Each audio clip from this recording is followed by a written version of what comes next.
let's just say that you were at work or maybe at home, maybe somebody you know, and when you see them for the first time in this day, you see them and they smile at you and they say hello and they appear to be in a good mood, and then all of a sudden they drop something, and when they drop it, they just completely break down. They start crying and they just completely lose it. You know, the first thing that's going to come to your mind is that, you know what, they're not crying because they dropped whatever it was they dropped. There was something deeper that was bothering them. They were suppressing something. And the only thing that was holding them together, the only thing that was keeping them from falling apart was everything going perfect during that day. You know, and right when something went wrong, all the suppressed problems that they had started to come out. You know, this is a lot like a baby with a pacifier. You know, if you have a baby that's always crying, you give them a pacifier, but just because you give them that pacifier doesn't mean that they're happy. You know, you're really just suppressing it. Kind of like when you have a headache. When you have a headache, you take a Tylenol, but that doesn't mean the headache is really gone. You've just suppressed it. And there's a deeper problem. There's a deeper issue that was there that you're only covering up. So this is what pacifiers do. They cover up a problem that's still there. You know, likewise, this is something that a lot of people do. And I would say the majority of people, their pacifier is materials. Their pacifier is their success. Their pacifier is their money. And you know what? If you were to take all their money or take their possessions, all of a sudden they wouldn't be a happy person. They'd be depressed. They'd be ready to die because their whole life consists of things. The things that they have is what their whole life is about. Right here in 1 Timothy 6, verses 6 through 8, we read, "Now there is great gain in godliness with contentment, for we brought nothing into the world, and we cannot take anything out of the world. But if we have food and clothing, with these we will be content." You know, there's a real big difference. There's this real thin line between being content and being pacified. You know, there's a lot of people, they believe they're content because they have a lot of nice things. And they be, well, you know, I'm content because I have this and that and that. That's not content. If these things are what's making you content, you're just pacified. Being content is knowing that you're going to be happy no matter what. No matter what you have, no matter what you lose, you're still going to have that peace. Imagine if your pacifier was God. Imagine if your pacifier was heaven. These things are eternal and there's no losing them. We look at Jesus on the cross.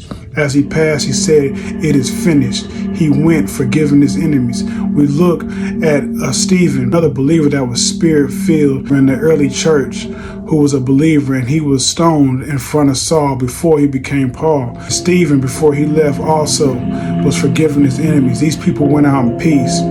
Recently, not too long ago, you had the Egyptian Christians who were all lined up and killed for their faith. And guess what? They were sitting there very content. They were even singing hymns. They had a peace so deep that it cannot be shaken, because these people are actually happy. They're actually content. They're not just pacified. You know, just putting a pacifier in a baby's mouth is not going to make them happy. And this is the same with us. We have suppressed the knowledge of God, and this is why a lot of people believe they're happy with these pacifiers in their mouth. These suppressed worries are going to come out. There's a lot of people on their deathbed that choose to go to Christ. They choose to try to believe in that last second, or they choose to have a pastor or somebody come pray for them, because when you're at that last moment, that's when you start to realize what's really important. That's when you start understanding that your mind has been blinded. You've been distracted by all these temporary things. The Bible tells us for a reason to keep your mind set on things above. Keep your mind on the eternal things, and this eternal peace will build you to be a much more content person, and also to be very effective for the kingdom of God. You know, we all have spirits, and many people consider spirit to be some kind of energy. The same thing as our consciousness. One thing that we know through science is that energy cannot be created or destroyed. It can only be transformed into another state. And this is what our life is. Our life is a sort of energy, and nothing can be destroyed or created. So our life goes nowhere after this body dies. We have to remember this, that when the body dies, the life is still there, and it's going to be transformed. Will it be transformed into a glorified body in heaven?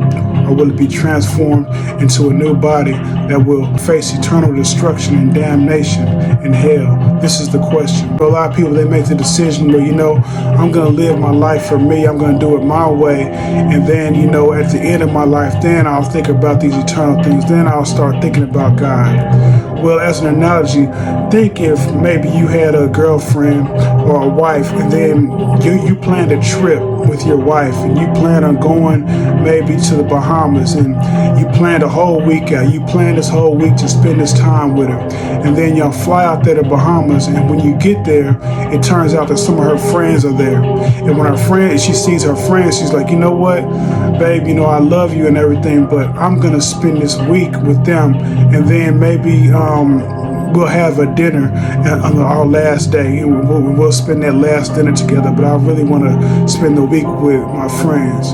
Think of how heartbreaking that's going to be. You spend all that time, planning this week with your wife or your girlfriend, and then all of a sudden she wants to spend that time with her friends. And she tells you, we're going to have that last little moment together. If you're really thinking logically, you'll see that she really doesn't want to spend any time with you. She wants that time with her friends. So what the best thing would be? The best thing would be like, you don't have to spend that last dinner with me. You go ahead and you spend all that time with your friends. And this is exactly what God would do. If you are actively and intentionally planning to spend your life separate from God, but you want to somehow connect with him in that last moment in your life, God is no fool. He knows you really don't want to be with him. So this is something that we all need to think about. If you're going to choose to live separate from God your whole life, you are going to be separate from him in eternity. And it's something that nobody wants. Something to think about. If you really want life, you gotta forfeit it. If you really want life, you gotta forfeit it. If you really want life, you gotta forfeit it. All the diamonds and the pearls ain't worth your soul. All the things of the world ain't worth your soul. If you really want life, you gotta forfeit it. If you really want life, you gotta forfeit it. All the things in the world ain't worth your soul. All the diamonds and the